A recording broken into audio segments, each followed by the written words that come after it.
plásticas. Vamos a ver 7 enfermedades que son frecuentes o unas que deben pues, tener conocimiento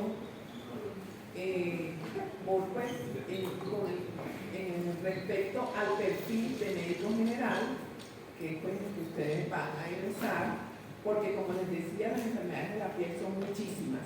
Entonces, de las clases se hace una selección para que de esas ustedes puedan tener un conocimiento y puedan, pues, si están más interesados, profundizar en esas que son las más frecuentes.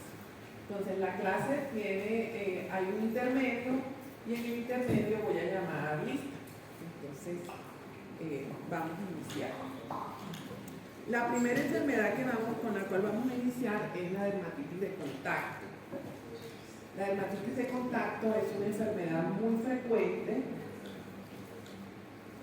Es una, como su nombre indica, dermatitis, pues una inflamación, el sufijo itis.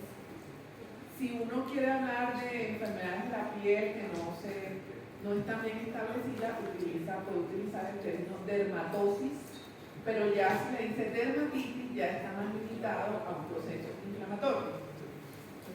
Dermatitis, entonces, una respuesta inflamatoria de la piel a sustancias del ambiente. Se divide en 2 grupos, que son dermatitis de contacto irritativa y dermatitis de contacto alérgica. La irritativa, entonces, este proceso inflamatorio se produce de manera directa por un químico o un ácido, un álcali, un solvente orgánico sobre la epidermis. Y puede ser, ya sea en el primer momento o puede ser por una exposición sucesiva. ¿Cuál es el mecanismo? ¿Qué produce esta sustancia sobre la piel para que haya una respuesta inflamatoria? Aquí tenemos, miren, le elimina los lípidos de la superficie, daña las membranas celulares, produce desnaturalización de las queratinas epidérmicas, liberan citocinas y tienen un efecto citotóxico, o sea, de muerte celular directa. Estas sustancias están acá. Por otra parte, entonces la segunda, que es la alérgica, la inflamación es por un alergeno, por el contacto con un alergeno, y tiene que haber primero un proceso de sensibilización, es decir, que el mecanismo o la patogénesis es de hipersensibilidad retardada.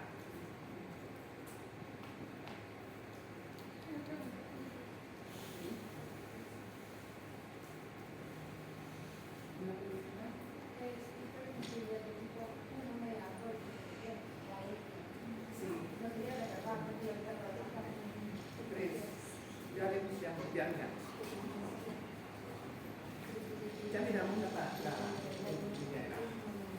entonces, esta planta que está acá es una planta que se llama hiedra venenosa, y está muy relacionada con esta dermatitis de contacto.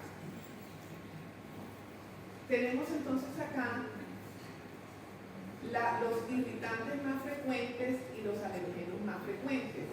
Dentro de los irritantes, entonces solventes, guantes de goma, detergentes y esta sustancia que se llama lejía, artículos para el cabello, jabones, plantas como estas, pesticidas, fertilizantes. Y de los alergenos, entonces tenemos este componente que antes venía más, no sé ahora, en níquel, en la fantasía, en los aretes de fantasía, en los botones y en las semillas de los cinturones y botones de los pantalones. Medicamentos. Dentro del grupo de medicamentos se incluyen cremas antibióticas, el formol, conservantes, cosméticos. Este formaldehído está en muchos conservantes que pues, a veces uno no piensa, además pues, de la exposición que tenemos en patología. ¿Qué será esto que está acá? proyector se va a apagar, No, pero ya el que veo. nos está usando. Sí. Pero ya ahorita se apaga, ya se deja. Entonces, artículos para el cuidado personal, miren, geles para ducha, tintes para el cabello, cosméticos, la hierba venenosa, polen, insecticidas, protectores solares y cosméticos. Realmente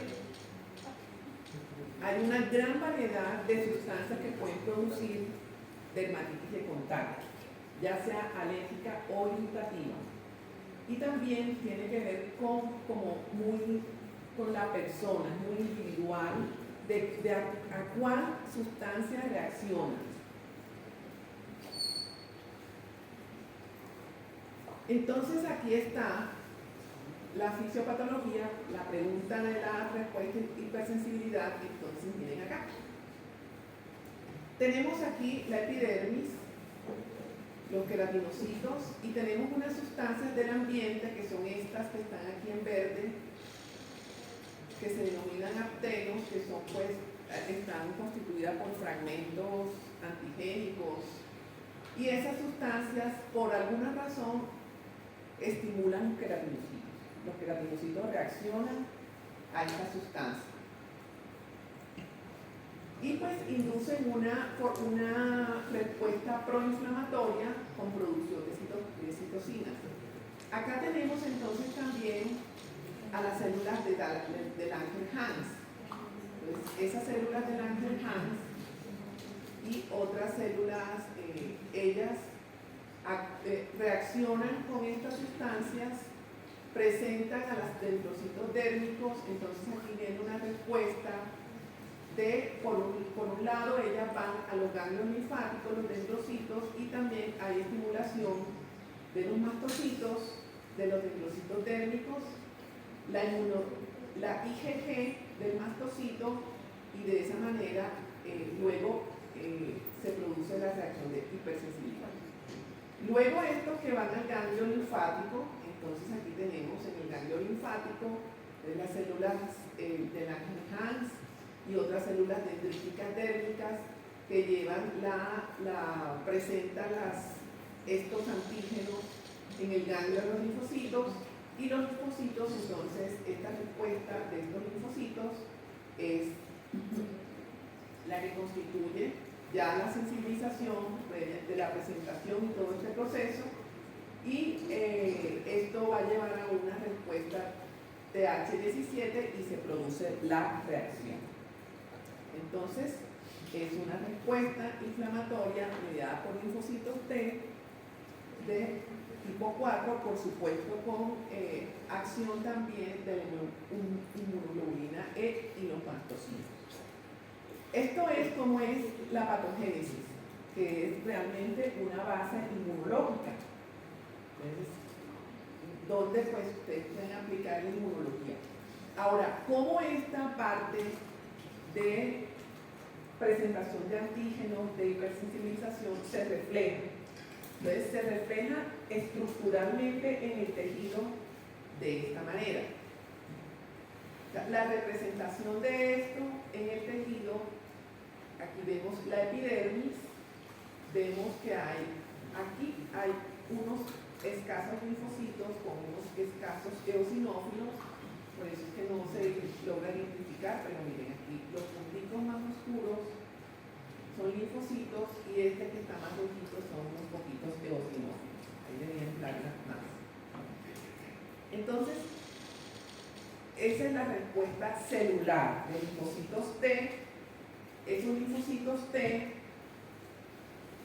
vienen ¿por dónde? Por los vasos. ¿Y los eosinófilos por dónde vienen? Por los vasos. Y la respuesta de tipo vascular en la inflamación, ¿cuál es? Aumento de la permeabilidad capilar, sale por aquí líquido intersticial, el líquido intersticial difunde al epidermis y forma esta vesícula o separa los desmosomas, y eso se llama esmangiosis. Y aquí, dentro de esta vesícula, ¿quiénes están? Pues hay unos poquitos linfocitos y las células de los queratinocitos que se desprenden y células de Langerhans. Entonces, eso es el proceso microscópico. Entonces ya tenemos como el molecular, óptica y ahorita entonces les voy a mostrar clínicamente cómo se refleja eso.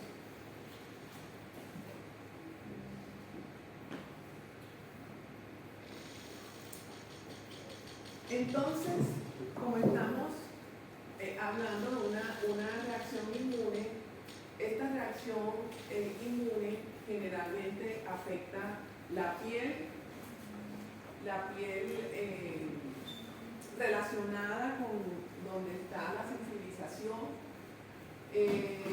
otras partes de la piel, pero rara vez ocurre una respuesta generalizada. Una vez ocurre la sensibilización, se pueden presentar las lesiones, más o menos unas 12 a 48 horas después de la exposición al antígeno, y esto persiste unas 3 o 4 semanas.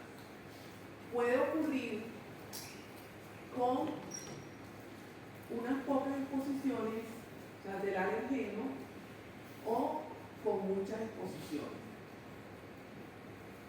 A veces está solamente pues, limitada a la piel, pero cuando ocurre una reacción severa, entonces mire, hay síntomas generales, dolor, fiebre, mucha sensación de rascado, de picazón, que es lo que equivale al término de prurito, entonces como una enfermedad aguda. Estas lesiones en la piel se van a ver, entonces ya teniendo esto, que se puede presentar rápidamente o puede ocurrir después de muchas, o puede llegar a ser crónica, las lesiones de la piel se dividen así. Las lesiones agudas son muy rojizas, muy eritematosas, de tipo placa, pueden tener vesículas o pápulas, y en los casos severos también puede haber ampollas que se pueden erosionar. En las lesiones subagudas también ya el enrojecimiento disminuye, la misma lesión elemental sigue siendo placa, le aparecen ya escamas que son lesiones secundarias, o puede haber pápulas, entonces placas y pápulas, rojas con escamas. Y las fases crónicas, las placas, también existen placas y pápulas, pero son más gruesas con una mayor escama. Entonces vamos a ver los ejemplos. Entonces, esta es una fase aguda. Ustedes miren acá cómo está de eritematoso o enrojecido. Entonces tiene una base muy eritematosa, y sobre ese eritema uno puede encontrar esto que está aquí, estas lesiones, esta que está aquí, que es más pequeña, y miren que la superficie tiene una elevación, porque tiene como un desnivel entre el rojo y lo que está acá. Entonces, esos son, ahí tienen las redonditas, pápulas, y las más alargaditas, placas. En este otro también, miren que se ve un relieve que está aquí. Esta es una placa que está acá donde se la estoy delimitando, y miren que cambia el nivel. Esto sería una zona de eritema, o sea, una mácula rojiza, y aquí está la placa. Entonces, pero aquí la placa, y aquí hay otras como pápulas que son más pequeñitas. La fase aguda, entonces miren que también puede tener esta es secundaria a la planta, pues ahí está se tomó la imagen, donde se tomó la imagen, pues se corresponde a una dermatitis de contacto aguda con la hiedra venenosa. Y miren, aquí esta foto se la había mostrado. Entonces tiene vesículas, también tiene, es una piel, aquí se ve lo que queda de la piel normal, el resto es rojizo.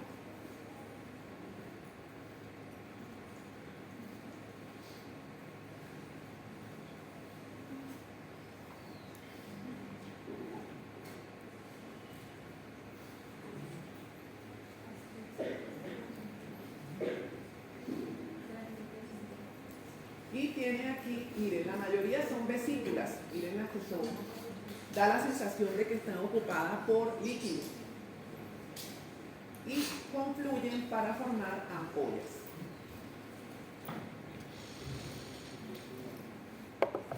Otros ejemplos, entonces miren acá, muy severo, con placas, con ampollas.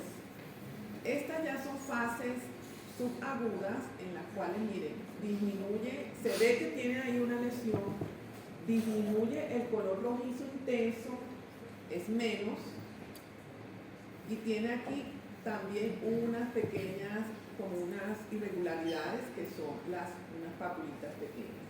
Y la fase crónica, entonces acá, miren, tiene una escama, aquí está la lesión, la placa. Si uno la tocara, puede sentir el cambio en la superficie entre la piel sana, que está lisa, y la piel de la lesión.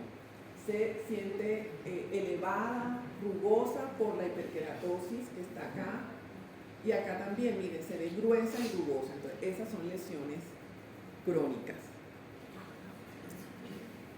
En la dermatitis de contacto irritativo,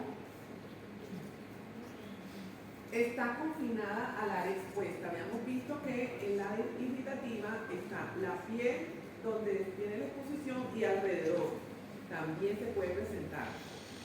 En este caso es solamente donde hace el contacto directo.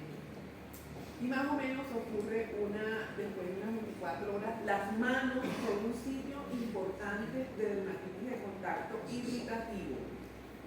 Y como habíamos visto, puede tener un factor importante ocupacional. Si ustedes vieron los detergentes, entonces las personas que trabajan en oficios varios, que tienen que hacer limpieza, si no se protegen con los guantes, ellas pueden tener este tipo de dermatitis de contacto.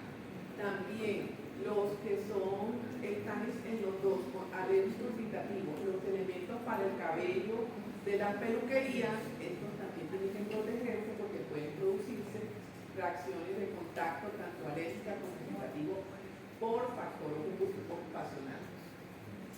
Entonces acá, ¿cómo se presenta la dermatitis de contacto? También generalmente es como de forma similar un poco a la de contacto alérgico. Entonces aquí, máculas eritematosa, o sea, rojiza, bien delimitada, o sea, delimitada acá, a donde tuvo el contacto, con superficie seca, agrietada, fisurada, composta, y puede también tener vesículas y necrosis.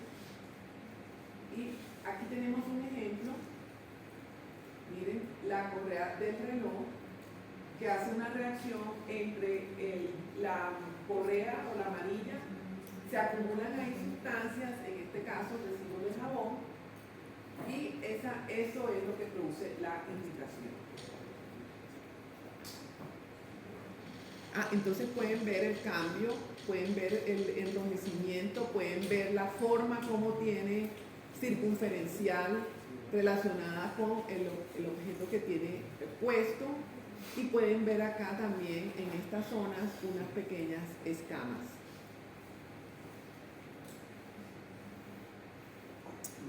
Para ayudar el diagnóstico de la dermatitis de contacto, la herramienta que se utiliza es el test de Patch. En las formas agudas no se hace biopsia. Muchas veces el paciente sabe qué sustancia se ha aplicado, que le ha producido una reacción, o puede, con ayuda del médico, encontrar una relación para ver cuál es la sustancia que está produciendo la dermatitis de contacto alérgica. A medida que se va haciendo subagudo o crónico, hay la cosa cambia. Entonces ahí ya vienen otras posibles enfermedades que el paciente pueda tener que no sean dermatitis de contacto. En este caso, cuando tiene mucho tiempo y no se dan al manejo del tratamiento, sí se indica biopsia. Pero en las fases agudas no se hace biopsia. Dentro de los diagnósticos diferenciales están otras eczemas, que esto es un término genérico, amplio para lesiones en la piel que son rojitas con escamas. Está en las subagudas y crónicas, la linfosis fungoides, que es un tumor maligno de linfocitos T de la piel, primario de la piel, y están las infecciones por hongos, los dermatocitos. Bueno, en el test de parche, pues sí es más competencia del clínico. Cada uno de estos parches tiene en este círculo un antígeno o un alergeno que si produce una reacción de una lesión roja abonosa, se va a determinar cuál es el alergeno que está. Esto permite identificar una serie de alergenos que están acá. Pero como les digo, eso es más competencia del especialista clínico. Dirás qué tipo de parche. Yo realmente no sé si hay un estándar. Creo que hay como varios orientados a lo que posiblemente sea. No sé si ya hay más o menos. Pero sí, esta prueba se utiliza para apoyo diagnóstico en la dermatitis de contacto. El tratamiento de estas enfermedades es, por supuesto, evitar el agente que la produce. Y pues además a veces se requieren corticosteroides. Pues los corticosteroides es un medicamento, un principio activo que ustedes deberán saber muchísimo, porque es de los que más se usan en muchas enfermedades. Para la piel es en la primera línea de tratamiento, casi siempre lo van a encontrar. Por supuesto tienen efectos adversos, entonces es importantísimo que aprendan a manejar farmacológicamente los corticoides. Cremas lubricantes y elementos de protección. Bueno, siguiente enfermedad. ¿Los corticosteroides son tópicos o sistémicos? Pueden ser tópicos si es limitado o sistémicos si ya tiene más compromiso.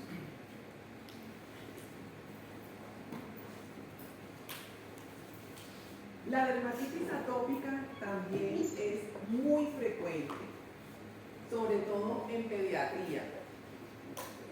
Hay un porcentaje de casos que llega a la adultez, pero esto es también de mucha consulta en pediatría. Entonces es importante. Entonces aquí tenemos inflamatoria crónica que se caracteriza porque producen brotes con prurito. ¿Qué es prurito? Nuevamente, sensación de picazón, o de picazón quemazón, que lleva a que la persona se rasque. Entonces prurito muy intenso, es decir, que tiene una sensación de rascado muy intensa. En ocasiones incoercible. ¿Qué es el incoercible? No se puede parar, gritar, gas. Incerosis, que es piel seca, muy marcada. Estas son las características básicas de la enfermedad. 20% de los niños y casi 3% de los adultos, sobre todo en sociedades occidentales más desarrolladas. Es más prevalente en la infancia, y en Colombia tenemos estas cifras, más o menos un 9% de adultos y un 11% de adolescentes. Importante, se puede resolver por sí mismo. 75% se autorresuelve y mejora después de la pubertad. Pero hay casos que no se resuelven y se hacen más severos.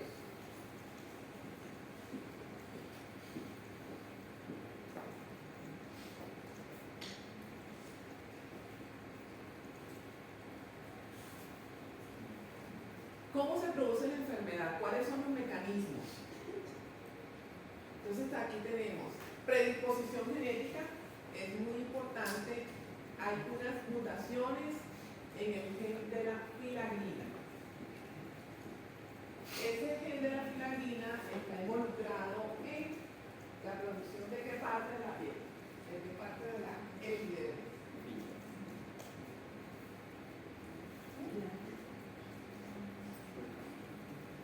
De la capa granulosa. Bueno, otro factor es alteraciones en la inmunidad.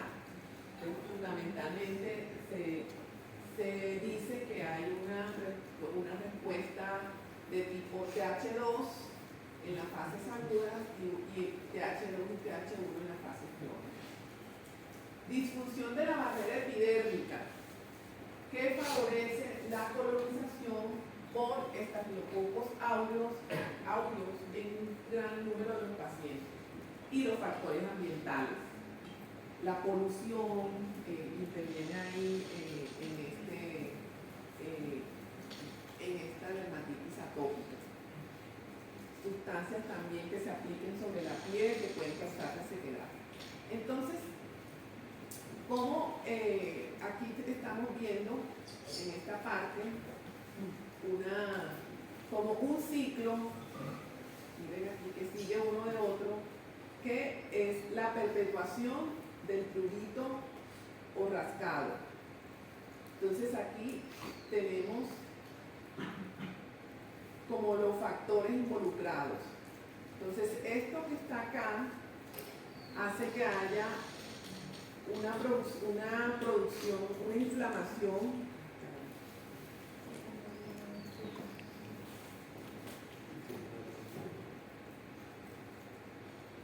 con IgE. Aquí tenemos respuestas TH2, las interleucinas, o sea, hay una activación de linfocitos, donde estamos viendo alteraciones de la inmunidad.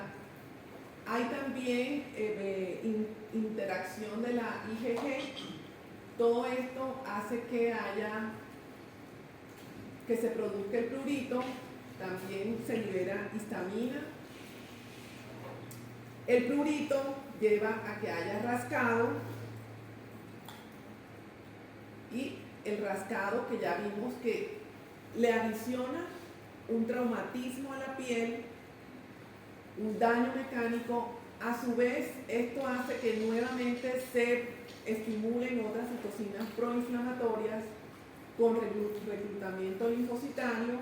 A esto se le suma la colonización bacteriana y nuevamente se perpetúa el ciclo. Entonces ese es cómo ocurre la enfermedad, cómo se manifiesta.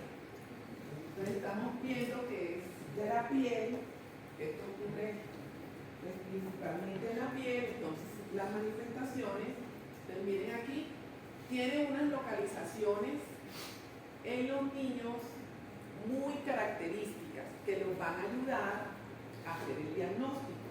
Pues además se le pregunta a la madre, a la mamá, si estos niñitos no hablan, pero están irritables, están llorosos, y pues las localizaciones también, ellos también se rascan. De hecho hay que ponerle, antes le ponían como guantecitos a los niños, así como les ponen zapatitos, guantecitos, porque es lo que ocurre en la reacción.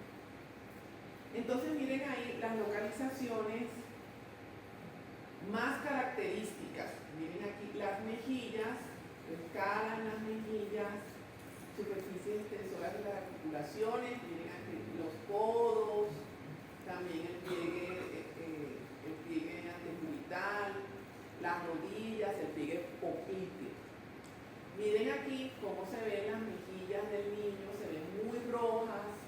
¿Estas qué tipo de lesiones pueden ser? Pueden ser placas y con escamas y pápulas, que son estas de acá, eritematosas con esa escama. Acá en este entonces también vemos en la otra imagen también las mejillas, acá los bracitos, y pues aquí hay un compromiso, pero ese es menor. Aquí un niño más grandecito, entonces miren en la imagen cómo está aquí son placas ya más gruesas, miren, más bien definidas, que el otro tenía más mácula. Con eritema, gruesas, con escama. En las fases crónicas ya del adulto, miren cómo se ve, también zonas rojas, con pequeñas pápulas y placas. Y miren acá, en las fases crónicas, cómo se puede ver la piel gruesa en la inferior, en la imagen inferior, pero eso no quiere funcionar. Aquí, en esta imagen, entonces se ve la piel gruesa, eso es por el rascado crónico. Por supuesto, si ven esa imagen, es un ejemplo, pero están afectadas varias localizaciones del cuerpo. No quiere decir que sea solamente ahí, como en el ejemplo que le puse de la dermatitis de contacto del reloj. Ahí está, en esto, pero también está en los codos, en los pliegues y en otras localizaciones. Entonces, así podemos ver que igual tiene fase aguda, subaguda y crónica. La fase aguda se ven vesículas, pero pues es muy raro. O sea, digamos que en el niñito que les mostré, que ahí tuvieran ese enrojecimiento de la cara, unas pequeñas vesículas. Puede tener vesículas en la fase muy aguda. En la fase subaguda, pápulas y placas, y la fase crónica ya piel gruesa. Todo lo que sea crónico, que tiene tiempo la persona estarse rascando, produce placas gruesas o liquenificadas, que es el otro nombre que recibe. Si miran ahí, es la misma imagen, porque este grupo de enfermedades se representa con este patrón que se llama desconfiosis. Y también vimos entonces la acción de los linfocitos T, la acción de la inmunoglobulina E, mastocitos. Entonces es la misma imagen porque está relacionado con la patogénesis inflamatoria. Datos importantes de la dermatitis atópica. Los niños también se llama dermatitis atópica o eczema atópico. Los niños, miren aquí, tienen un riesgo elevado de desarrollar trastornos de hiperactividad en atención a los 10 años de edad. También pueden tener problemas del sueño, trastornos emocionales y de conducta. Son niños que tienen altos niveles de estrés y ansiedad y a su vez empeoran más los síntomas a través de neuropéptidos como la sustancia P y el neuropéptido Y, haciendo parte de la patogénesis. Y si un niño, entonces imagínense un niño con una enfermedad severa, un niño, ¿quién lo atiende? Pues la mamá, cuidadores, la abuela, alguien, o en el colegio. Entonces en el colegio es un niño que hay hiperactividad, esa es una razón. Entonces, los familiares, 3.4% de las familias prefieren tener una calidad de vida normal, 23%, 23.3% afectación leve, 66.4% moderada y 6.9% severa. La afectación en la calidad de vida estrechamente relacionada con la severidad de la enfermedad. Entonces, muy atentos con esta enfermedad en el momento pues, en que se enfrenten a un niño con esta serie de síntomas.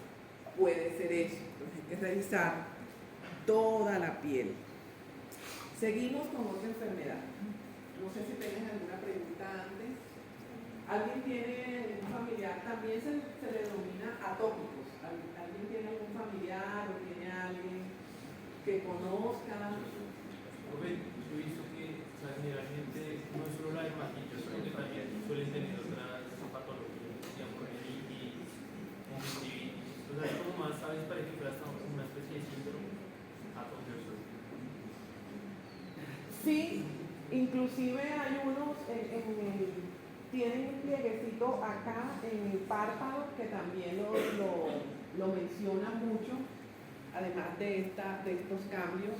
Y sí, también hay unos que tienen asma o rinitis, también está relacionado, que son varias cosas dentro de la enfermedad. Muy bien, que no lo tengo ahí, está muy bien el apoyo. ¿Alguien más?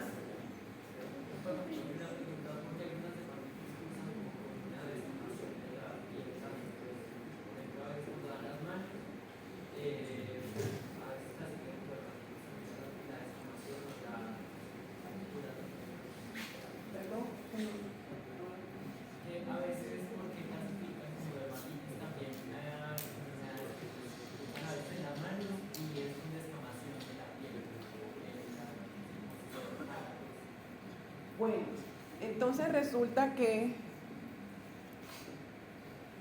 dermatitis es un término amplio, como les he mencionado. O sea, todo el piel es amplio. Dermatitis. Entonces, la dermatitis es un término genérico. También se le conoce como eczema. Esto es una bolsa donde están varias enfermedades que se caracterizan por enrojecimiento de la piel y escamas. Ahora, de acuerdo a la localización, se puede más o menos decir o ir haciendo una aproximación, porque ya les había dicho que es como un conjunto de cosas de qué enfermedad es. Por ejemplo, pues, la dermatitis de contacto irritativa, manos, de acuerdo también a lo que haga la persona, a qué se dedica, eso es un factor importante. Dermatitis aquí, acá, dermatitis seborreica. Esa es otra localización importante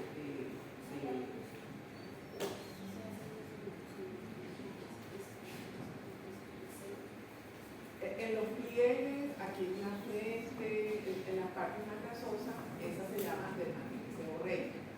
Hay otra que también es como una moneda roja y con una escama, esa se llama dermatitis nubular, como una moneda.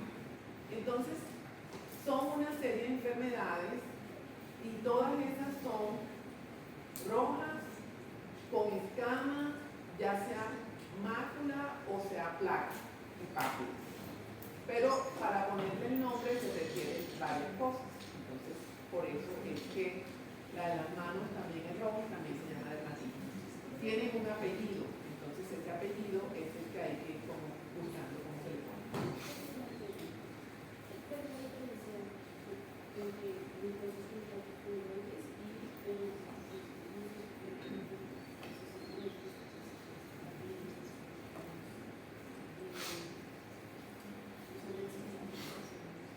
Sí, la micosis fungoide, de pronto en estos momentos ya ustedes han tenido oportunidad de analizar que hay unos términos y nombres médicos que están mal puestos. Entonces, micosis fungoides no es de hongos, micosis fungoides es linfoma cutáneo de células T. Y dermatofitos sí son hongos. Entonces, los dermatofitos también pueden producir unas placas rojizas y escamosas que si no se determina puede pasar como cualquier eczema o dermatitis, no se hace tratamiento. Es un linfoma. La micosis fungoide es un linfoma de células T de la piel primaria.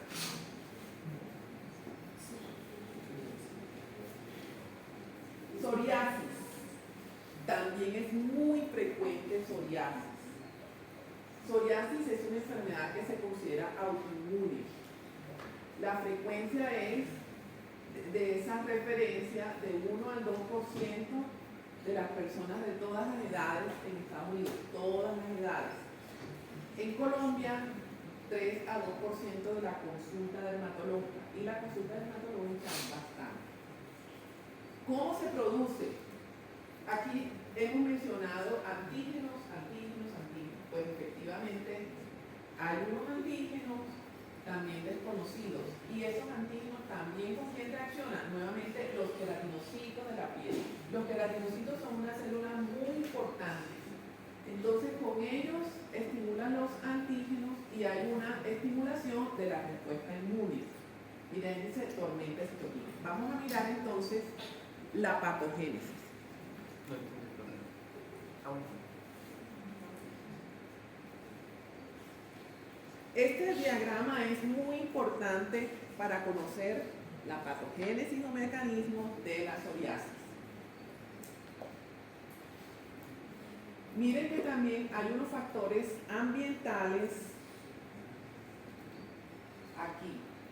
Hay unos factores ambientales, estrés, microorganismos, medicamentos, traumas, cigarrillos, propios de la persona, genéticos, como estas alteraciones en estos genes, SOR1, y aquí en estas interleucinas, que por algún motivo actúan sobre los queratinocitos, o sea, esto que está acá, hace una reacción en el queratinocito. ¿Y qué hace el queratinocito? Estimula, se activa. ¿Y qué produce? Entonces miren aquí por un lado interleucina 37, por otro lado aquí otras interleucinas y factor de necrosis tumoral. Se activan entonces células dendríticas de la dermis, tenemos los dendrocitos dérmicos y estas células plasmocitoides dendríticas van al ganglio, entonces estos antígenos que vienen acá van al ganglio linfático y ahí se produce en el ganglio la respuesta TH1 y TH17. O sea, en esos linfocitos que están ahí. Luego esos linfocitos, ¿a dónde van? Nuevamente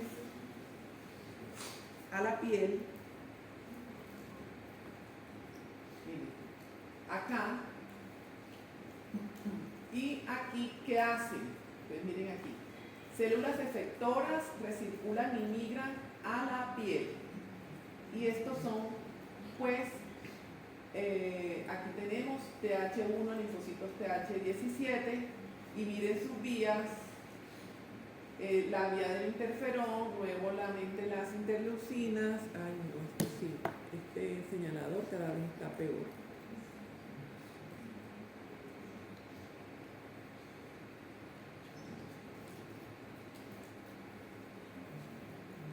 Entonces, del ganglio linfático vienen a la piel nuevamente estos linfocitos.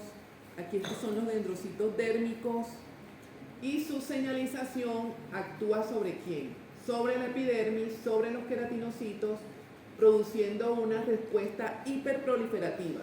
Ellos están estimulados para proliferar. Si prolifera, crece la epidermis. Por otra parte, estos queratinocitos hacen una estimulación a través de las quemoquinas a los neutrófilos. Entonces, los neutrófilos son llamados en las lesiones de psoriasis y ahí ellos vienen por los vasos, por la señalización y entran en la epidermis. Entonces, ahí están los neutrófilos que están. Por otra parte, esta misma respuesta de estas de la tormenta de citoquinas y las interleucinas producen una estimulación en los endotelios y hay una proliferación vascular. Esas son como las principales factores patogénicos de la psoriasis. ¿Cómo se representa esto? Entonces se representa en la piel, con la clínica. Bueno, eso tiene una representación histológica que luego les muestro. Eso mismo se ve histológicamente y la piel. Entonces, ¿cómo es la clínica? Entonces ahí tenemos placa. La lesión principal es placa, color salmón rosado, bien delimitada, cubierta por escamas, una escama blanca plateada que se puede desprender. Eso es lo que quiere decir poco adherente y que rasca. ¿Dónde se localiza? Es más o menos simétrico. Codos, rodillas, también puede afectar el cuero cabelludo, la zona lumbosacra, los pliegues interglúteos, incluso miren el glande del pene. ¿Qué más puede afectar? También puede afectar las uñas. En las uñas puede producir más o menos un 30% se afecta y se producen unas manchas en la uña como de color de aceite, o sea, aceite de cocina. ¿Qué color es ese? De amarillo, ocre, no sé, mostaza, tiene un color ahí. Entonces, eso es una uña. Imagínense, eso es debajo de la uña ese color. Hoyuelos, como unos depresiones, como si le empujaran algún puntito o depresiones. Este es un signo clínico importante que se llama signo de Auschwitz. Entonces, que son puntos hemorrágicos cuando se separa la escama de la placa. ¿Y por qué ocurre el signo de Auschwitz? Les había mencionado que hay una proliferación de vasos. Esos vasos se pegan a la membrana basal, pero en esta enfermedad la membrana basal tiene un punto en que la epidermis que la recubre se adelgaza. Entonces, cuando en ese signo de Auschwitz se le retira suavemente la lesión clínica, hay un pequeño sangrado que se llama rocío sangrante. Ese es el signo de Auschwitz y tiene una fundamentación en la patogénesis. La psoriasis puede ser una enfermedad muy severa, que vamos a mirar, que pues la calidad de vida al paciente le da como pena que le vean esas lesiones, porque son como un caparazón, pueden ser ahí pequeños, pero o sea, son muy gruesos, que ahorita vamos a mirar. Entonces, para mirar qué tan severo se evalúa en las lesiones unos elementos. ¿Qué elementos se evalúan? El enrojecimiento o eritema, que es el que vemos ahí. Y se gradúa, miren, ahí está en 4. Si ustedes ven, este es más tenue y hasta dónde llega, hasta el rojo vino. ¿Se acuerdan que habíamos visto, que les he mencionado que hay un color rojo vino de las púrpuras? No es exclusivo de las púrpuras, sino que miren, este enrojecimiento de la psoriasis es tal que puede verse así. ¿Qué otra cosa se evalúa? Acá, la escama, que también ya hemos hablado de qué es la escama. La escama en psoriasis, entonces, como les dije, hay un estado hiperproliferativo en que termina, ¿cuál es la última capa de la epidermis? La córnea. Entonces, si hay mucha proliferación, va a haber más capa córnea. Pero en psoriasis, como no hay tanta proliferación, no se alcanzan a que la capa córnea sea anucleada. Esa capa córnea tiene núcleos, pero está gruesa. Eso es la escama. También la escama, entonces miren ahí cómo la establecen en 4, desde la más tenue, la más delgadita, luego se va haciendo un poquito más gruesa, hasta, miren, una escama muy gruesa. Ojo que aquí está sobre la placa, entonces tenemos que la base es placa y encima está la escama. Y acá también se mide la induración. Esa induración es qué tan gruesa es. Si es muy planita, se va haciendo más gruesita, más gruesa, hasta llegar más gruesa. Entonces miren, esta es una placa de psoriasis, vea que parece un caparazón ahí, en una parte de la piel.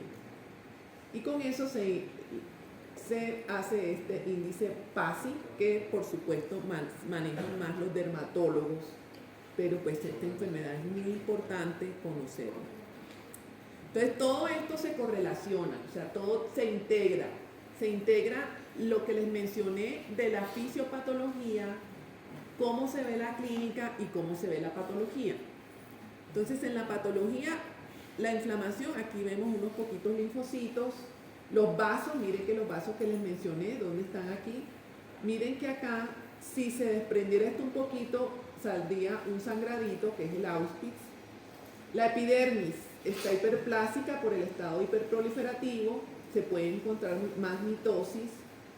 Como no alcanza, el recambio no alcanza a eliminar los núcleos, hay núcleos, la capa córnea gruesa y el reclutamiento de los neutrófilos que llegan acá. Entonces están ahí, se pueden integrar en esta enfermedad todos esos conceptos. Una pregunta, entre más avanza la enfermedad, ¿llega a ser doloroso? ¿Cómo? Entre más avanza la enfermedad, ¿llega a ser doloroso? No tengo referencia que causa así tan dolor, causa molestia, pero así que sea dolor, no exactamente.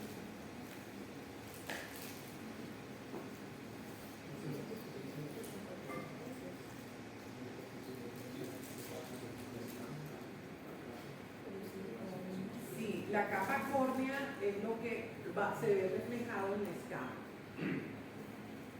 Entonces, si hay poquita capa córnea, va a ser más delgadita la escama y a medida que es más gruesa. Psoriasis tiene una serie de formas especiales. Está, por ejemplo, la palmoplantar, que tiene, ahí como su nombre lo indica, está limitada. Pustulosa, ¿se acuerdan que les mostré unas pústulas estériles? Ahí está. Psoriasis pustulosa produce pústulas que no tienen agente infeccioso. Intertiginosa o de los genitales, entonces esa da en las axilas, en los pliegues inguinales y en el pliegue interglúteo y genitales. Psoriasis en gota, esa es otra forma de psoriasis en que las lesiones son muy pequeñitas y es como una erupción. Psoriasis del cuero cabelludo también puede estar ahí limitada. Y se produce, o sea, imagínense como esa placa, esa costra en el cuero cabelludo, toda esta parte comprometida. Uñas, también mencioné, y eritrodérmica. Eritrodérmica, ¿qué es? Es cuando el paciente tiene su cuerpo, todo el cuerpo rojo y con escamita. Eso es eritrodermia. Hay una forma de psoriasis que se produce así. Comorbilidades, entonces ahí pueden mirar el porcentaje, es un porcentaje alto. Además de que el paciente tiene esas lesiones, puede ocurrir artritis por lo mismo enfermedad inflamatoria intestinal. ¿Esas cuáles son? ¿Cuáles vieron ustedes? ¿Y la otra? La meningitis, Crohn y colitis ulcerativa. Enfermedad de Crohn y colitis ulcerativa. Uveitis, trastornos psicológicos también están relacionados y enfermedad cardiovascular. ¿Cómo es el tratamiento? El tratamiento, si es leve, con pocas placas, tópicos corticoides. Y si es moderada a severa, el tratamiento es sistémico. Y por ejemplo hay unos medicamentos fuertísimos, hay unos, por ejemplo, hay unos que se llaman, bueno, además de los corticoides, hay unos que se llaman hidroxicloroquina, hay otros que se llaman metotrexate, que son como inmunosupresores. Entonces es un tratamiento para los casos severos también muy fuerte, ese tratamiento medicamentoso que tiene. Biopsia, se les hace biopsia para confirmar el diagnóstico y también en casos de seguimiento. Si el paciente le instauran un tratamiento con diagnóstico de psoriasis y con el tiempo no se da nada, entonces pues ahí también se hace biopsia. ¿Profe, quiere decir eso que con el tiempo va empeorando la enfermedad? La enfermedad puede estar estable, puede tener una asociación, una comorbilidad, o puede no responder al tratamiento y continuar. Pero el curso de estas enfermedades, bueno, pues depende del paciente, sí, depende como de varios factores. No puede uno decir, acá, ¿quién va a tener una mala respuesta al tratamiento? ¿Quién va a estar estable? O quién, de pronto, ahí si ustedes vieron los desencadenantes, hay personas que tienen unas formas leves de psoriasis que se mejoran y se disminuyen las placas, se les ve solamente una pequeña lesión. Pero si tienen un desencadenante, un estrés fuerte, le aparece la lesión. Estas enfermedades, realmente muchas enfermedades en medicina se logran controlar, más no curar. Entonces ahí está. Si él tiene la enfermedad, está bien, pero ocurre algo catastrófico para la persona, puede volverle a desaparecer la enfermedad. Entonces lo que hay que hacer es el tratamiento. Porque yo creo que acá también ya hay como terapéuticas con anticuerpos. También hay terapias biológicas, por supuesto. También hay lo que se denomina terapias biológicas, los biológicos para la psoriasis y para otras enfermedades. Todos estos medicamentos, a medida que van siendo como más fuertes, también tienen efectos secundarios. Igual, los biológicos tienen efectos secundarios. Entonces es importante en la farmacología pues aprender muy bien. Hay medicamentos que usan, pues que uno está en capacidad de usar, pero hay otros que ya tienen, los biológicos tienen restricción, entonces tiene ya tiene que ser como muy especializado. Bueno, vamos a hacer un receso. Voy a llamar lista y pueden ir saliendo.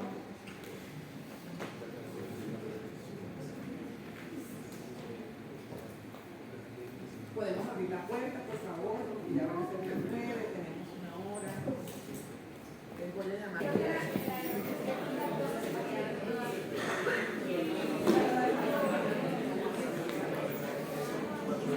Vamos a continuar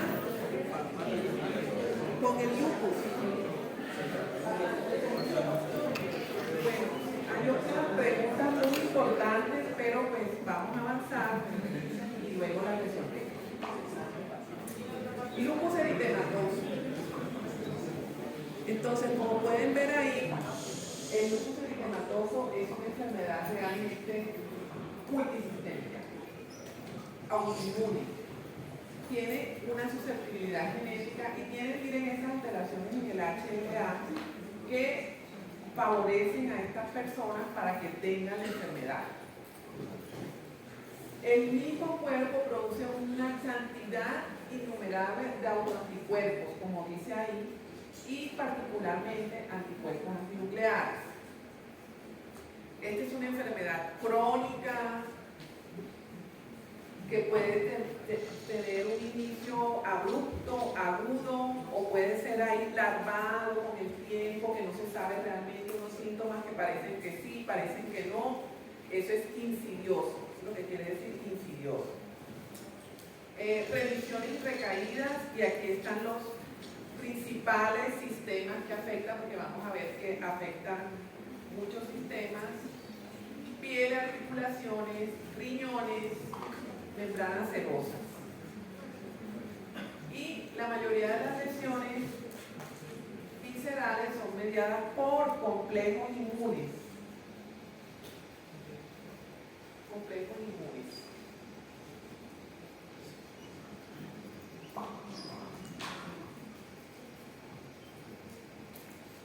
¿Dónde se ve el lupus? En la mayoría de los casos es en mujeres. Más o menos entre una edad entre 20 a 30 años, y la relación del sexo femenino y sexo masculino es más o menos 6 a 1, o sea, un predominio en el sexo femenino. Parece que hay una mayor predisposición en los afrodescendentes, entonces por etnicidad, en los cuales en estos casos se presenta una mayor mortalidad y síntomas sistémicos. Miren que también tiene varias formas de la enfermedad. Pues quisiera hablar de cada una de todas estas formas, pero no es posible porque no nos dedicaríamos sino a una sola. Entonces es imposible profundizar, pero sí es importante que más o menos sepan las formas del lupus: eritematoso sistémico, cutáneo agudo, cutáneo subagudo, donde se incluye el lupus neonatal. O sea, hay lupus neonatal, que el niño nace con lupus por el paso de estos autoanticuerpos de la mamá Cutáneo crónico, y ahí están el lupus eritematoso discoide y la paniculitis lúpica. Entonces, miren que en las formas agudas, en la piel se compromete pues casi en todo. Lupus ampolloso, este otro que se llama así, síndrome de Rowell, en el cual tiene lupus cutáneo agudo y lesiones de tipo eritema multiforme y lupus eritematoso inducido por medicamentos. ¿Cómo se hace el diagnóstico? Realmente el diagnóstico, esta enfermedad, sobre todo la forma sistémica o la forma multisistémica puede llegar por reumatología o por dermatología, porque como ven hay unas lesiones cutáneas.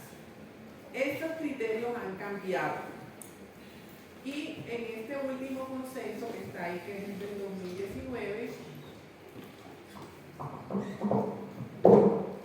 para ingresar al paciente al hacer el diagnóstico de lupus se inicia con la medición de los anticuerpos nucleares, que está aquí ese es el algoritmo.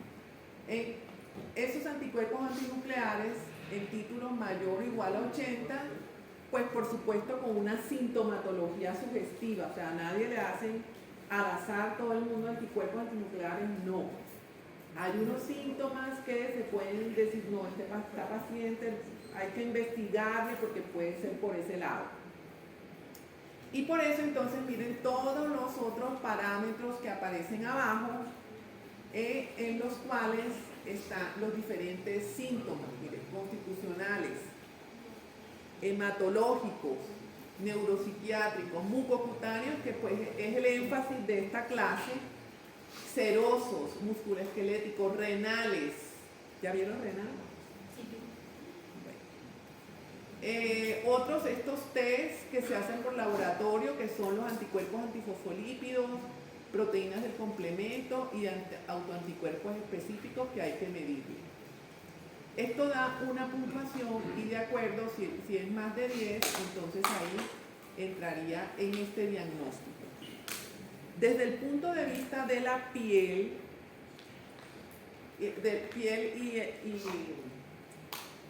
y afecciones mucocutáneas, entonces estas son las lesiones que están dentro de estos criterios. Alopecia, la alopecia no cicatricial o cicatricial, úlceras orales, que también vimos úlceras en la clase, entonces ahí vemos que otra ulceración de la boca es por lupus. Nuevamente, ¿cómo se determina cuál es la causa?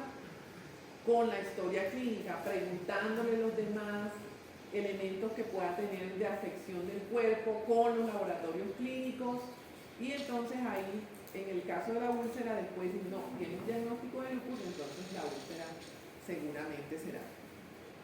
Las formas cutáneas de lupus, ahí está la subaguda o el lupus discoide y el lupus cutáneo agudo. Mire que ese es el que le da más puntos. ¿Cómo es el lupus cutáneo agudo? El agudo es el que más se relaciona con la enfermedad sistémica o multisistémica y la nefritis lúpica. Y además tiene estos anticuerpos anti-DNA. ¿Cómo se ve en la piel? Entonces, en el lado derecho tienen en la imagen A una lesión en las mejillas, rojiza, que respeta el tabique nasal y los pliegues. Eso se llama rash malar o en alas de mariposa. Y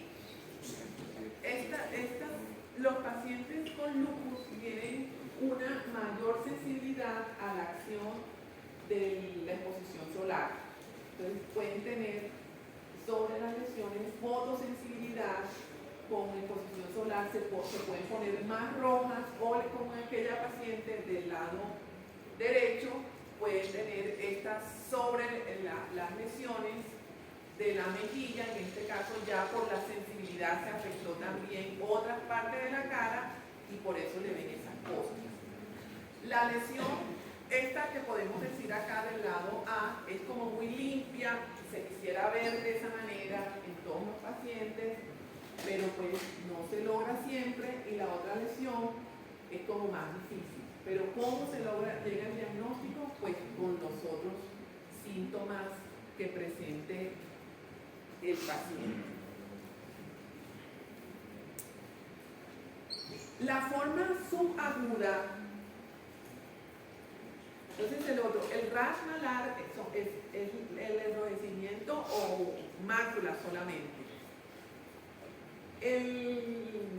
La forma subaguda de la lesión ya cambia, es elevada, es placa, y estas placas también son rojas. Ahí dice placas eritematosas anulares, que es anular, que es en forma de anillo o que tiene un redondel y un centro limpio o libre. ¿Dónde están? En áreas expuestas al sol. Nuevamente volvamos a la mayor sensibilidad y estas pueden cursar posteriormente con hipopigmentación, si llegan a resolver, o despigmentación. Y la tercer renglón que dice no tiene cicatriz, porque eso ayuda a diferenciarlo de otra forma de lupus. Entonces no tiene cicatrización, y dentro de los autoanticuerpos está el antirrojo. Hay una serie de autoanticuerpos, estos que les estoy mencionando, no sé si los habrán visto en su cátedra de inmunología, que se miden a través de pruebas de laboratorio. Entonces hay una clasificación para las enfermedades reumatológicas, que unas están más asociadas con un tipo de autoanticuerpo. Por ejemplo, otras enfermedades como la dermatomiositis, que es inmunológica, que es el autoinmune, como el síndrome de Sjögren, que también está relacionado con anticuerpos, esos se miden por el laboratorio clínico. También, sobre una base clínica, eso no se pide para la sangre. La forma crónica, entonces aquí en la forma crónica tenemos el lupus eritematoso discoide. Son nuevamente placas, también son rojas o eritematosas, tienen descamación y producen atrofia de la piel. La parte central de la piel se hace atrófica, hundida o deprimida, y le queda un borde rojizo, como esto que estamos, un borde rojizo o violáceo, miren acá, o muy intenso el color. Este es el borde de la lesión. Aquí tenemos otro. Aquí tenemos la parte central atrófica con escama rojiza, aquí también. Cara y cuero cabelludo, y este está en general confinado a la piel. Entonces, el eritema malar se asocia a enfermedad multisistémica, y el lupus eritematoso, el discoide, es muy localizado en la piel. Se tiene miren aquí, si se vuelve manifestaciones multisistémicas 5 a 10% después de muchos años. Y pues si es más grande las lesiones, tiene mayor riesgo de progresión. Entonces tenemos aquí la imagen, y esta imagen de acá, este paciente ya está en tratamiento. Entonces esto puede dejar cicatriz. Miren que la lesión ha logrado disminuir un poco. Miren que el borde que tenía activo, rojizo, ya en esta parte de acá se ve menos definido, solamente queda acá, igual en esta otra parte. Entonces puede mejorar con el tratamiento, pero le puede quedar una cicatriz, en este que es en el discoide. Las úlceras orales, para recordar que esas son otras manifestaciones mucocutáneas. Úlceras orales, aquí tenemos otra úlcera, estos son de pacientes con lupus eritematoso, y tenemos estas otras lesiones que son de tipo vasculitis y se ven así rojizas, que son otras lesiones asociadas. El papel de la patología. Entonces ya vimos que tenemos una información clínica, tenemos unos elementos importantes del laboratorio, los anticuerpos antinucleares, que es el ingreso, los otros elementos, el patológico, el cuadro hemático, la medición de anticuerpos. Entonces, ¿qué papel tiene la patología? La patología sí es un apoyo importante para el diagnóstico del lupus, sobre todo en las formas cutáneas limitadas. ¿Qué quiere decir eso? Como el eritema malar está asociado con multisistémico con tantas anormalidades, pues cuando ya se tienen los laboratorios y todo el compromiso, no se le hace biopsia. Pero las otras formas, la subaguda y la crónica, que no tienen compromiso multisistémico, ahí la biopsia sí es indicada para confirmar el diagnóstico, para mirar la respuesta al tratamiento, y entonces vemos que hay una inflamación también, una inflamación que afecta de manera, bueno, viene por los vasos, entonces es alrededor de los vasos, alrededor de los anexos cutáneos, y hay una afectación de la membrana basal. Así como se afecta la membrana basal en la nefritis lúpica, se afecta la membrana basal de la piel, entre la epidermis y la dermis, membrana basal de la unión dermoepidérmica, o sea, aquí. ¿Y cómo se afecta? Pues los linfocitos lesionan o atacan a las células, a los queratinocitos. También hay exposición de antígenos que se reconocen como extraños en la membrana basal, y se produce una vacuolización. ¿Qué es eso? Son como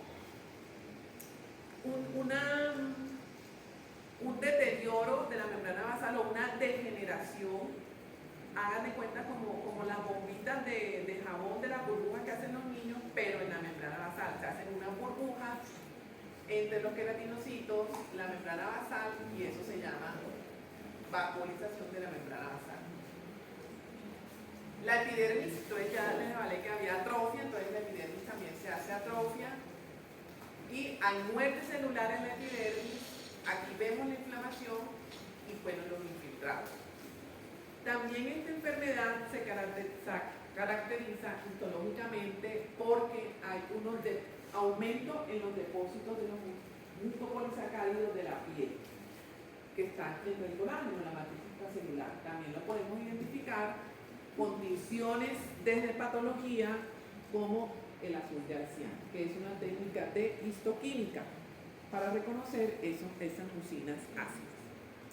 Entonces, el lupus eritematoso, el sistémico, pues necesita corticoides, unos ciclos de corticoides sistémicos. Me preguntaba uno de sus compañeros ahorita, estos por supuesto tienen riesgo, son inmunosupresores, hay que modular esas dosis. Si el paciente mejora, la dosis no se puede suspender abruptamente, hay que hacerle gradualmente. También se utilizan antimaláricos como la hidroxicloroquina en algún momento. Hay una serie de medicamentos fuertísimos para las fases agudas. La sistémica, la de la piel restringida, nuevamente corticoides, son la primera elección para hacer el tratamiento de las lesiones cutáneas de lupus. Entonces, eso es lupus eritematoso. Sigamos con el pénfigo vulgar. Les había mencionado que el pénfigo son realmente una familia de los pénfigos. Y que el pénfigo vulgar, hay el 70% de los pénfigos, países como Arabia tienen 95% de frecuencia, en Estados Unidos y Europa menos. Inicia más o menos hacia las 45-65 años. También se puede presentar en menores de 18 años, y entre el sexo masculino y femenino, las relaciones que se documentan es de 1 a 1 o de 1 más, casi llegando al 2. El pénfigo vulgar puede tener mortalidad una mortalidad baja y estos pacientes fallecen por complicaciones infecciosas, neumonía, sepsis o por enfermedad cardiovascular. Y la patogénesis. Entonces, se producen unos autoanticuerpos contra unas proteínas que se llaman desmogleínas. Aquí están, desmogleína 1 y desmogleína 3. Aquí está que en el sano no hay autoanticuerpos. La familia de los pénfigos, entonces tenemos el pénfigo vulgar, el pénfigo foliáceo, el pénfigo paraneoplásico. Vamos entonces a mirar el pénfigo vulgar. Se divide en un tipo predominantemente mucoso y un tipo mucocutáneo. Ya les he mostrado, creo que como 2 fotos del pénfigo oral, precisamente en la clase de cavidad oral y en las lesiones básicas les mostré la misma foto, pero pues para que son enfermedades, bueno, para mejorar el afianzamiento del conocimiento. Entonces, y tenemos entonces aquí la mucosa, la piel, y aquí tenemos la histología. Entonces aquí tenemos pues cómo es, aquí está la membrana basal representada, la epidermis y la piel normal. ¿Qué ocurre en el pénfigo vulgar? Entonces,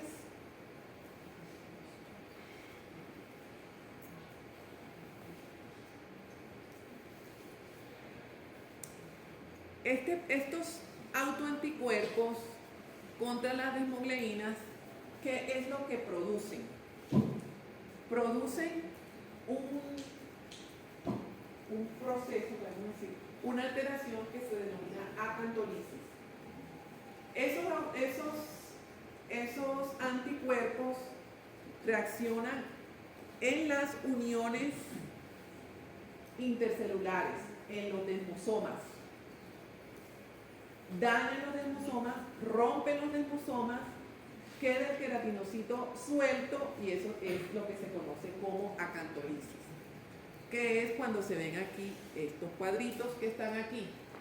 Las células están separados unos de otros porque los anticuerpos dañaron los desmosomas. Y entonces ahí están los anticuerpos contra la desmogleína 1 y la desmogleína 3. Y se produce, esto va a producir vesículas. Miren aquí, una separación, volvemos a la vesícula. Techo de la vesícula, piso de la vesícula. Techo de la vesícula, piso de la vesícula. Como los desmosomas están a partir de la capa basal, ¿sí recuerdan? Que en la capa basal están ¿quiénes se unen la capa basal a la membrana basal? Los hemidesmosomas. Como los hemidesmosomas están ahí en la capa basal, pues el piso, ¿se acuerdan? El piso de la vesícula va a ser los queratinocitos basales, porque están anclados a la membrana basal por hemidesmosomas. La parte superficial, entonces ya son hemidesmosomas. Perdón, son desmosomas. Ahí ya actúan los anticuerpos de las desmogleínas 3 y 1 y se va a causar la separación y la vesícula. Entonces, la 3 está más en esta parte central y la 1 está más superficial, estamos viendo acá la 1, en el pénfigo foliáceo. Y también entonces está la vesícula. Bueno, el pénfigo paraneoplástico ya tiene pues otro componente de muerte celular, pero ahí tiene otro proceso adicional.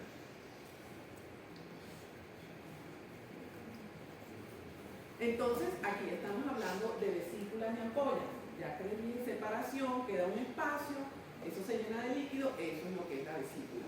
Estas vesículas y ampollas, como habíamos visto, ampollas sobre todo, con frecuencia se erosionan y esa erosión es dolorosa. En las mucosas, ahí está en la primera línea, en dolor al tragar, si no se alimenta bien, pérdida de peso. Y las mucosas que se afectan, pues la mucosa oral principalmente, pero también más hacia adentro, faringe, laringe, esófago, anal y conjuntival.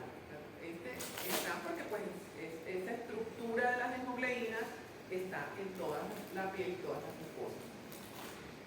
Tercer renglón, las ampollas son flácidas, se rompen con facilidad y la piel puede verse rojiza, no rasga. El contenido puede ser claro, hemorrágico, o si se infectan, turbias o seropurulentas. Y bueno, ya, las erosiones. Entonces, miren la imagen de la mucosa oral. Miren, todas estas son erosiones, que ya de las ampollas que quedaron.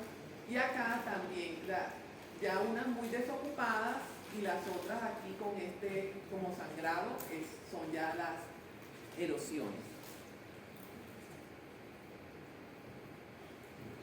Otros ejemplos. Me quedó la misma foto.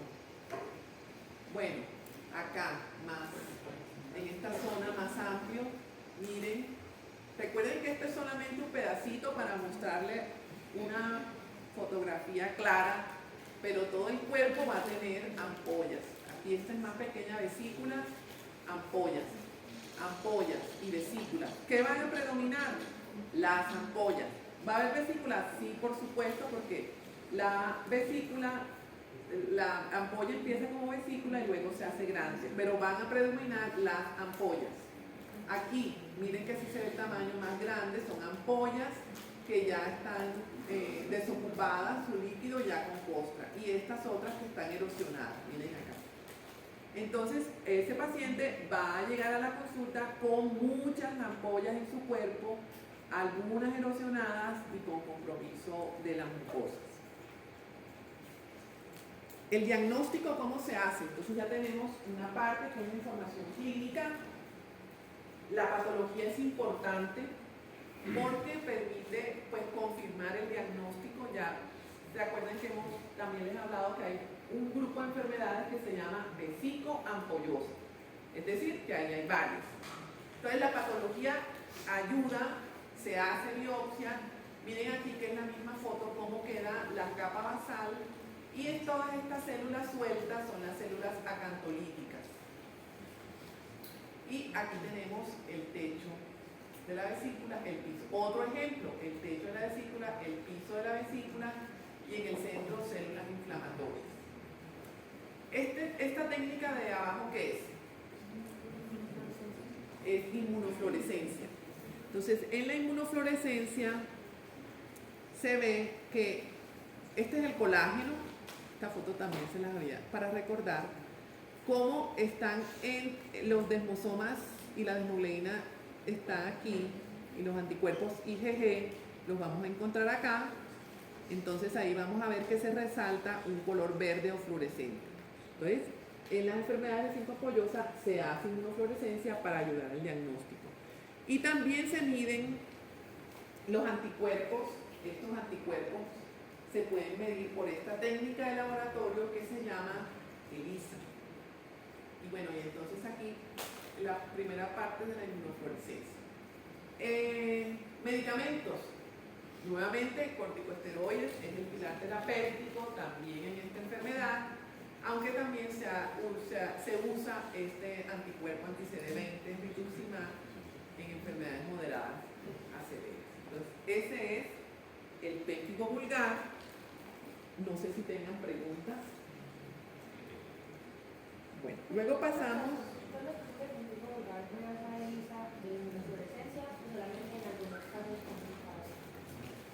En algunos casos complicados, no a todos se les hace.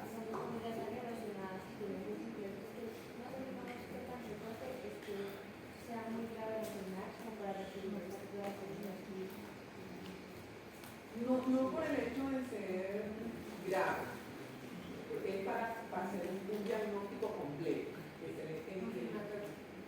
Confirmatorio completo. Porque si tenemos la biopsia que nos dice que es péptido vulgar, al hacerle los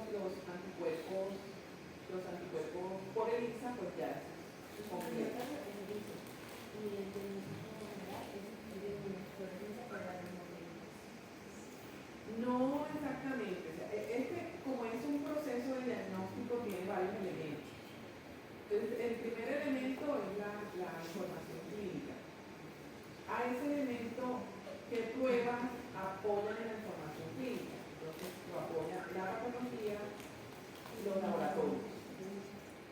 Pues porque aquí no hay imágenes que lo hagan.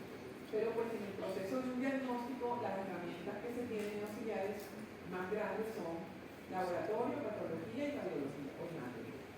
Entonces, se trata de que el diagnóstico que se hace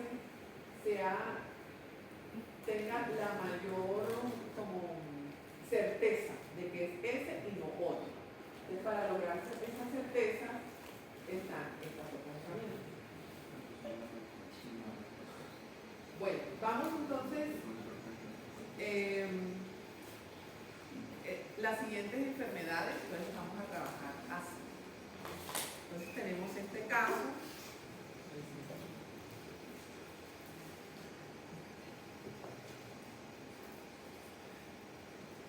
Paciente de 13 años con cuadro clínico de 8 días de evolución, lesiones eritematosas, inicialmente en manos, posteriormente se diseminaron a la cara y el cuello, asociados a prurito leve, y que presentó ampollas en el centro de la lesión. Antecedentes de infección por virus herpes simple tipo 1. Cuando ustedes ven esto, ¿qué piensan? Con una infección del virus herpes simple tipo 1.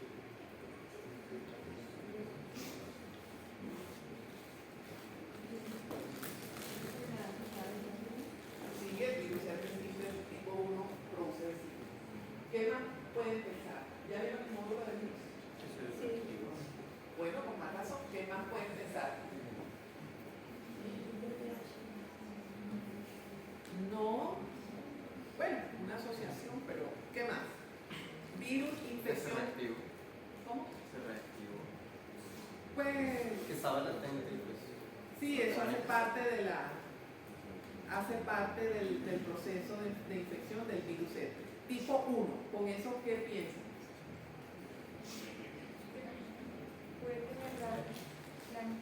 bueno, el niño o la niña puede tener de pronto defensa baja La primoinfección, ok, está relacionada con el virus herpes. ¿Qué más? Esas son como las cosas laterales. Ay, Dios mío, vamos. Bueno, herpes virus tipo 1, principalmente mucosa, oral. Herpes virus tipo 2, principalmente genital. Entonces, en la correlación, o sea, lo que ustedes están aprendiendo e integrando, esas son las cosas que deben integrar. Si ya vieron el virus, entonces eso es como las asociaciones. Si lo ven así, más probablemente, entonces si tiene un herpes labial, cuando le dicen uno. Bueno, eso fue antes del tratamiento.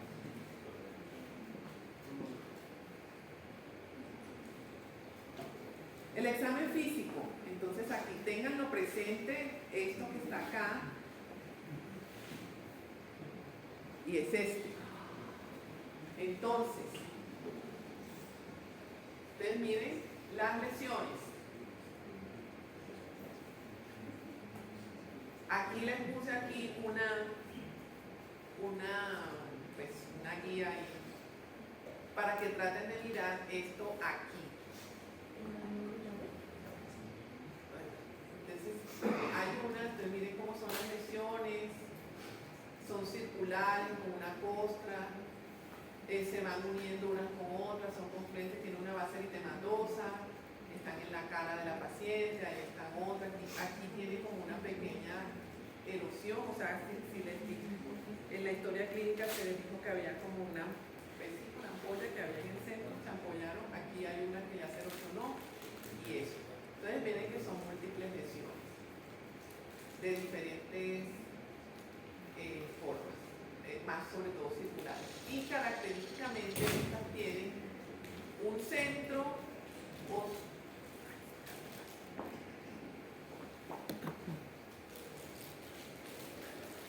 estas de acá,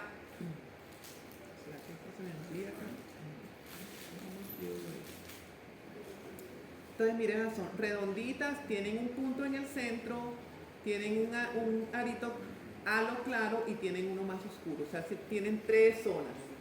¿Eso cómo se llama? Esos son las lesiones en diana. O sea, como la diana de tiro al blanco. Del arco, miren. Llega aquí al punto, llega acá donde tienen que, en el deporte, caer todas las flechas para el ganador. Y ahí está. Entonces, lesiones en diana, que son esas de ahí. ¿Alguien se le ocurre esto que puede hacer? ¿Alguien ha escuchado esto en algún momento de su vida, en alguna parte ha escuchado como las lesiones en diana, en piel y asociación con herpes? Bueno, no tanto con el zóster, con el herpes recurrente, sobre todo el herpes labial. Bueno, entonces esto es el eritema multiforme menor. El eritema multiforme, entonces lo vamos a manejar esta vez así. Eritema multiforme y desórdenes relacionados, que sí es como las clases anteriores, pero pues ahí les traje un caso y algún tipo de información. Entonces, el eritema multiforme, y una pregunta que hizo su compañera, alguien me preguntaba del eritema multiforme. Los desórdenes relacionados, ¿cuáles son? El síndrome de Stevens-Johnson y la necrólisis epidérmica tóxica. Este se llama eritema multiforme menor, está muy relacionado con las infecciones por herpes labial recurrente.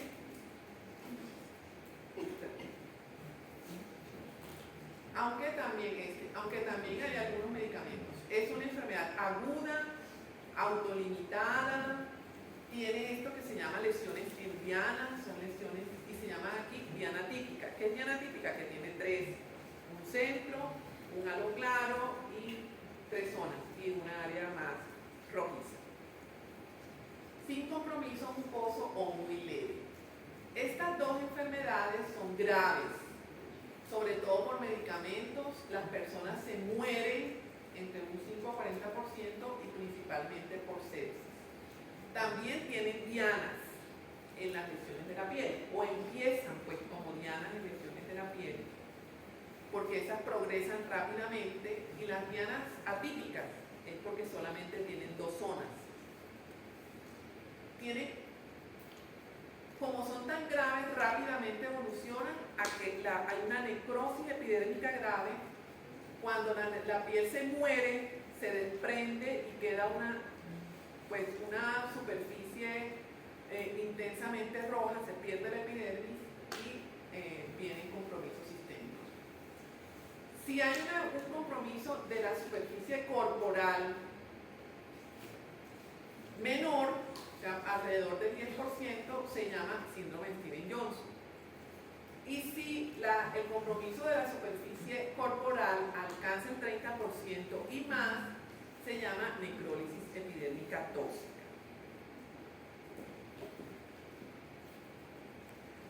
Como les decía, el eritema multiforme menor está sobre todo relacionado con el herpes, la infección por herpes simple, allá la primera, 1 y 2, infecciones por micoplasma, aunque hay otras enfermedades que son medicamentos, carcinomas y linfomas, enfermedades del colágeno, que pueden estar, es decir, es como una respuesta inespecífica del cuerpo, en este caso, que no se sabe que está relacionado, pero no se logra establecer cuál es el mecanismo. Recuerden que les he dicho, el mecanismo de esta enfermedad es este, el mecanismo de esta enfermedad es este y este, pues aquí no se conoce bien. Parece ser, volvemos a los queratinocitos y a los antígenos. Miren, antígenos epidérmicos no reconocidos son reconocidos por los linfocitos CD8, citotóxicos, y se produce muerte celular. Y en las formas más severas, entonces hay apoptosis mediada por fatiga. En las de Stevens-Johnson y necrólisis epidérmica tóxica, miren este cuadro. Este cuadro tiene unos medicamentos que ustedes, algunos seguramente los habrán escuchado, por ejemplo la amoxicilina y la ampicilina, que eso lo venden en la farmacia como si fuera una botella de agua. Pero también miren, aquí hay otros para el dolor, el ibuprofeno, que también lo promocionan en la tele como si fuera cualquier pastillita de azúcar. Entonces todos estos en un contexto de, por ejemplo, en los pacientes que sufren de necrosis epidérmica tóxica y de síndrome de Stevens-Johnson, son pacientes en mayor frecuencia del sexo femenino, que son polimedicadas, que son adultas con una gran cantidad de medicaciones, a las cuales si se le agrega alguno de estos medicamentos en algún momento le puede desencadenar la reacción.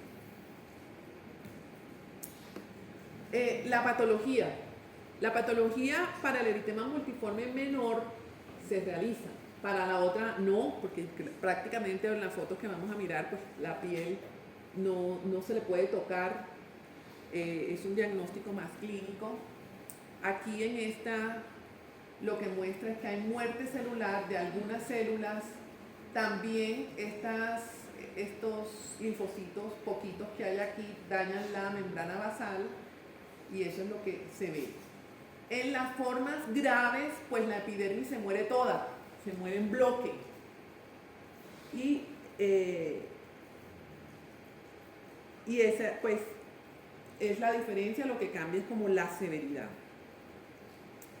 Aquí para mostrarles entonces, vimos que era una jovencita, la del caso, entonces adultos jóvenes.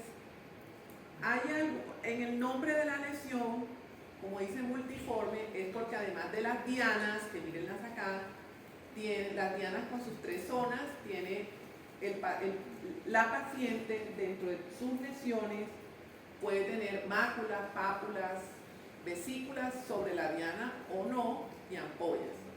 Tiene una distribución diversa, aunque puede ser simétrica.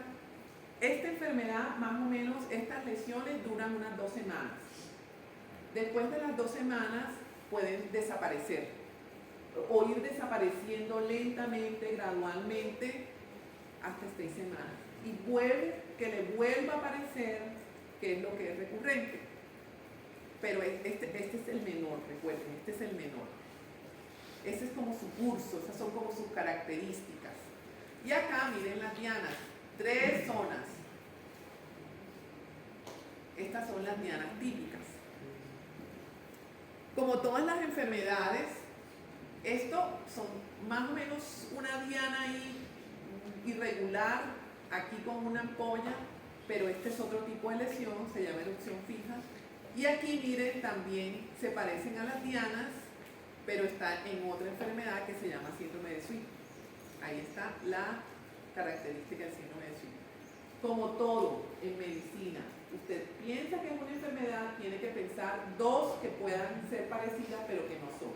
Para eso están las herramientas diagnósticas. Entonces, estas 2 son parecidas, pero no son. ¿Cómo se hace el diagnóstico? El diagnóstico siempre es integral.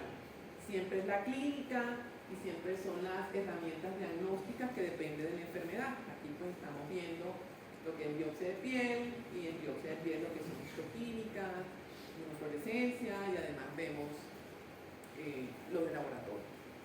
El tratamiento del eritema multiforme menor, antihistamínicos, corticoides tópicos y acá la gravedad de estas otras 2.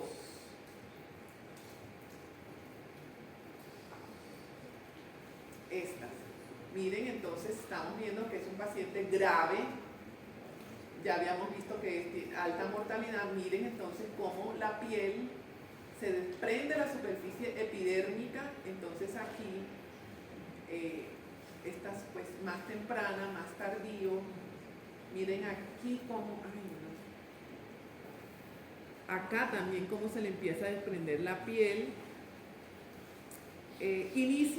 Puede iniciar con dianas atípicas, que tiene 2 zonas, y mire, rápidamente se vuelve ampolla, que se erosionan, se ulceran, y el compromiso de las mucosas. Con síntomas sistémicos, El tratamiento es de soporte, evitar que se infecte, mantener la nutrición, mantener el balance de líquidos y electrolíticos y electrolitos hasta que vaya cediendo la respuesta, en este caso también citotóxica del medicamento. Y ese es. Bueno, entonces, son las 10. Nos falta una enfermedad.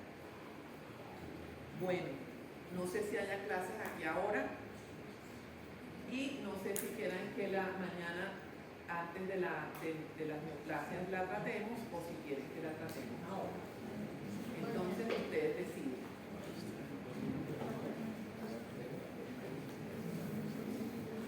Bueno,